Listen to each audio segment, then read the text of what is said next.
is Around Town, and my name is Stella Tokar, and I'm pleased to be your host today. This is a program dedicated just to you, the community, and it's sponsored by the City of Miramar. They want to keep you informed as their residents and constituents. So thank you for being with us. We have another fabulous topic today. It's all about credit scores, and we're joined today by Heather Yant, who is the Vice President of the Branch Operations for Tropical Financial Credit Union. And welcome with me, Heather. Heather, thank you for being with us. Thank you for having me. Credit scores are kind of a scary thing today. Yes. We would like to know more about credit scores, and where do we begin? Knowing your credit score is important because it can impact you as far as loan rates. If you're making a large purchase, like if you want to go out and buy a car, you can get a much lower loan rate if you have a better credit score, and that can impact the amount of money that you spend on a monthly basis. But it can also be important, for example, if you are going to set up a new utility account. In many cases, the utility is going to look to your credit score, and that will impact the amount of deposit that you're required to put down, if any deposit at all. And it's not so much the score that's important, but it's really important to make sure that you keep up with what is on your credit report. There could be items there that don't belong to you or things that are not correct, and if you're not regularly monitoring your credit report as a whole, then it's difficult for you to know what's there, and it's much more difficult if you're at the time of a purchase and you have a time issue or it becomes more time sensitive. Well, we know why it's important now, but where is the best way for me to go to log on and to check my credit report, and how often am I really allowed to do that? There are a lot of services out there that you see on the television, that you see on the internet advertised. AnnualCreditReport.com. I think that the commercial that they have on TV now with the catchy tune is FreeCreditReport.com. Any of those services would be an appropriate way for you to check your credit. You just have to pay attention to what the charge would be and make sure that it's a one-time charge versus an ongoing monthly charge that's attached to one of your credit cards, for example. As far as how often you want to look at your credit report, I would say you probably want to check it at least once a year to see what's going on. Or if you're getting ready to make a purchase, a large purchase, you might want to check and see what's out there so that you're not surprised when you sit down to sign the loan papers. That's a lot of great information for our viewers, and we also want to know exactly what makes up your credit report and what kinds of things should we expect to find when we look at it. Okay. One of the most important things to know about a credit score is it's not an absolute science. So there are 3 different credit reporting agencies out there, and there's also some different schools of thought about what makes up your credit score. But there's general percentages, and there's 5 components of a credit score. The first is your payment history, and that makes up about 35% of your score. And when we're talking about payment history, that means, are you paying your bills on time? Are you paying at least the minimum amount so that you're not going to be showing as a portion of your payment being late? About 30% is made up of your capacity. And when we're talking about capacity, that's only referring to what we call revolving debt, which is much like a credit card. So with revolving debt, you have a credit limit, and it revolves up and down. You can charge up to your limit, then you can pay it down again, and then charge up to your limit. That's why they call it revolving. But with your capacity, it looks at how much available credit limit do you have. So for the example, if you have a credit card with a $10,000 limit, if you've charged $5,000 on that credit card, you would have a 50% capacity. So you'd have half of your available credit available to you at that time. So capacity is really important because that's something that you really have a lot of control over. You can choose to charge higher or pay down. And there's almost a one-to-one correlation for every percentage of capacity can add or subtract a point to your credit score. How long you've been in the credit system makes about 15% of your score. So for people who are newer in the credit system, usually you can get into the credit system at 18. So if you're 18, 19, 20, your score is going to be usually a little bit lower, or it can be falsely high because you've not been in the system for a long time and you don't have a lot of history to base that score on. Accumulation of new credit in the last 12 to 18 months. I think that a lot of people hear about it, but they don't really understand how it works, because every time you go to a store, for example, if they have a credit product, they'll say, would you like to apply for our credit card? You can get a 10% discount, a 15% discount. And that sounds great for that time of the purchase, but the problem that gives you is that you've applied for a lot of new credit in a very short period of time. And as a lender, when you see somebody applying for credit, then you start to think, maybe they're in some trouble, maybe they don't have the cash available to them, so they're using credit to finance their lives. So that makes up about 10% of your score. And then the final part of it is called mix of credit, and that's looking at the difference between your revolving credit and installment credit. An installment would be much like a car loan or a mortgage. You have a specific amount that you borrow and you pay it in equal monthly payments usually. Well, Heather, you mentioned that, at the counters, even at checkout in some of our department stores, they're asking us to take out credit cards right on the spot. And that has to affect our credit scores, as you just mentioned, and our spending habits. America is so intrigued by credit cards. Mm-hmm. Our whole system's based on that.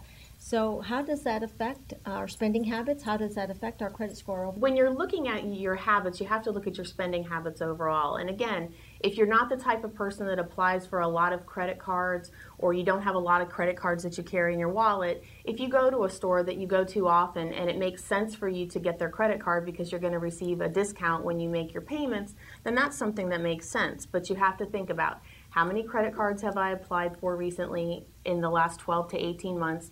And if you think that you've applied for more than one or two, then maybe you should hold off. Because again, once you get past 2, 3 credit inquiries, then a lender's going to start to question what are you really doing at that point in time. The other thing you have to think about is that credit cards can offer you the convenience, they can offer you discounts, but you really have to be careful about how much money you're spending on credit cards.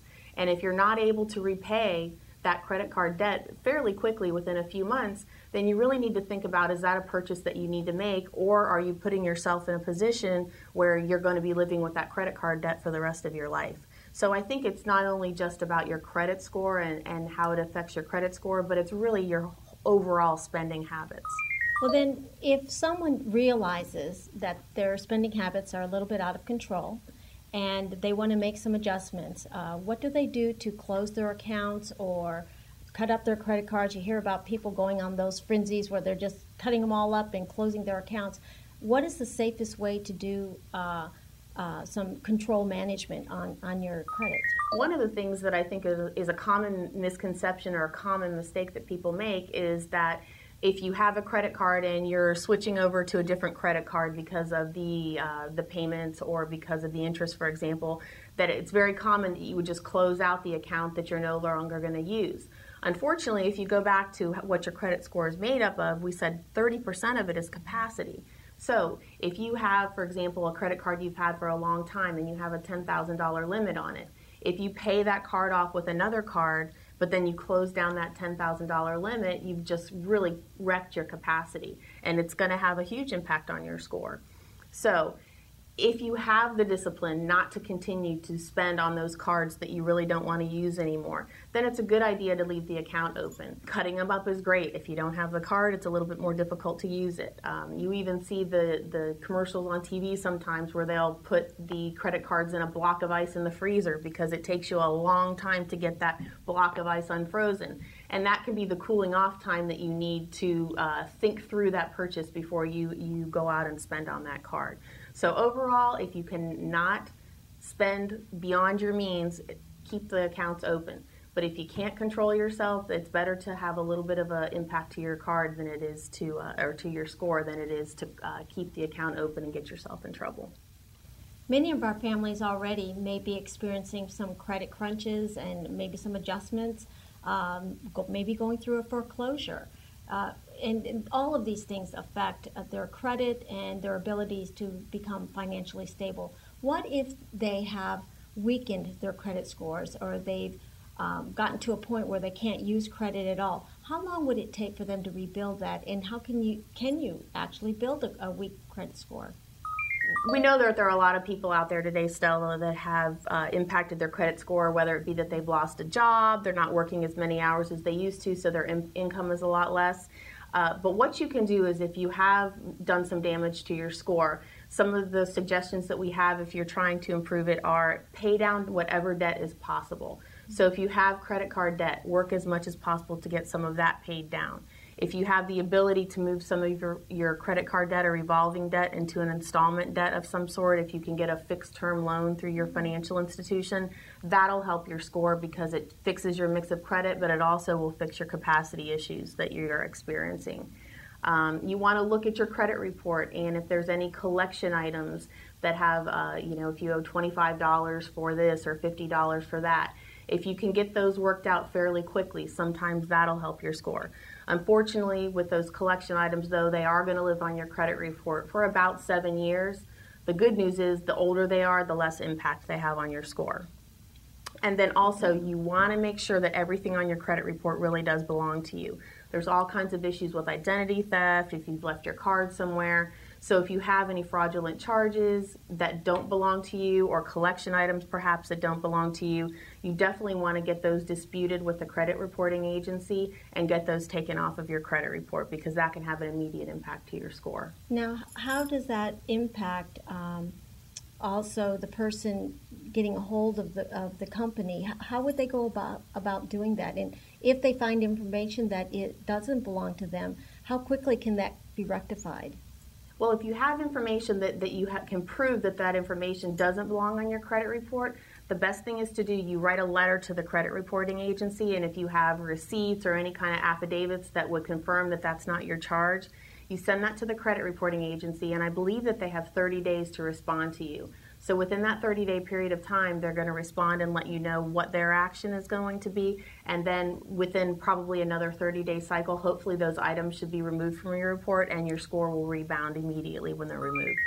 So Heather, knowing your credit report and knowing what's in a credit report is important, and knowing what to do if something is not correct in your credit report is important.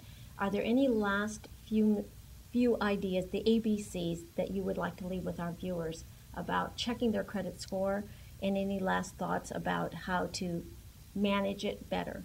Well, Stella, I think that first of all, if you're even taking the time to watch this segment today, that's a good step in the right direction, because right now we need to be as proactive as we can in trying to manage our financial lives as well as we can.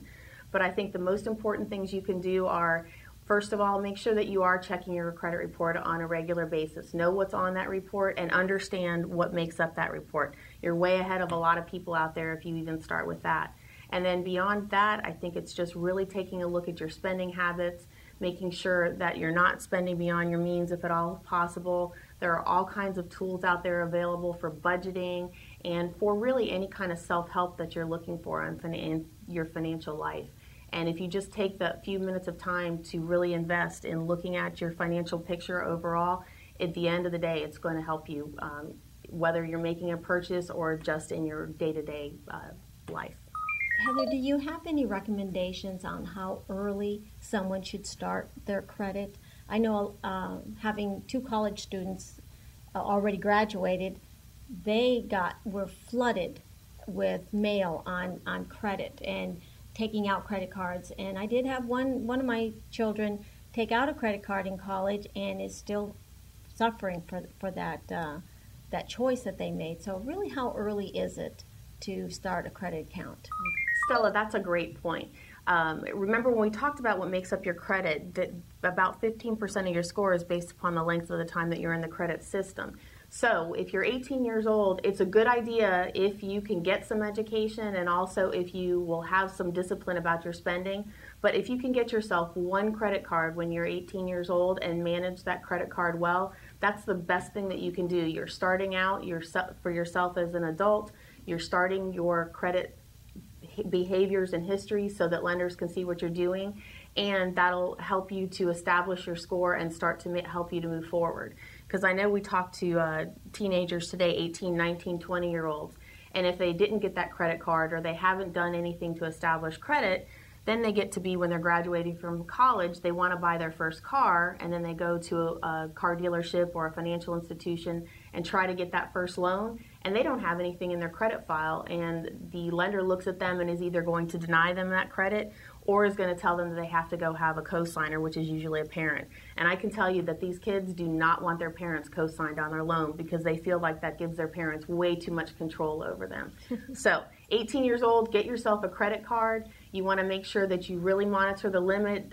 Don't spend a whole lot on it. You will need to carry a balance for a couple of months on the card, whether it's $50 or $100, to make sure that it's reported to the credit agency. But then from that point, you can pay it down. If you keep no balance on the card, unfortunately what happens is they only report to the credit agencies the balances. So if you have a card and you pay it down immediately, it's not helping you build your credit score. So that's a good tip, I think, and that was an important topic to bring up for our students that are getting ready to graduate from high school and move on into their adult lives. Thank you for joining us for another segment of Around Town. And it's all about you, our residents and constituents of our city, so that we can keep you informed on important topics. See you next time.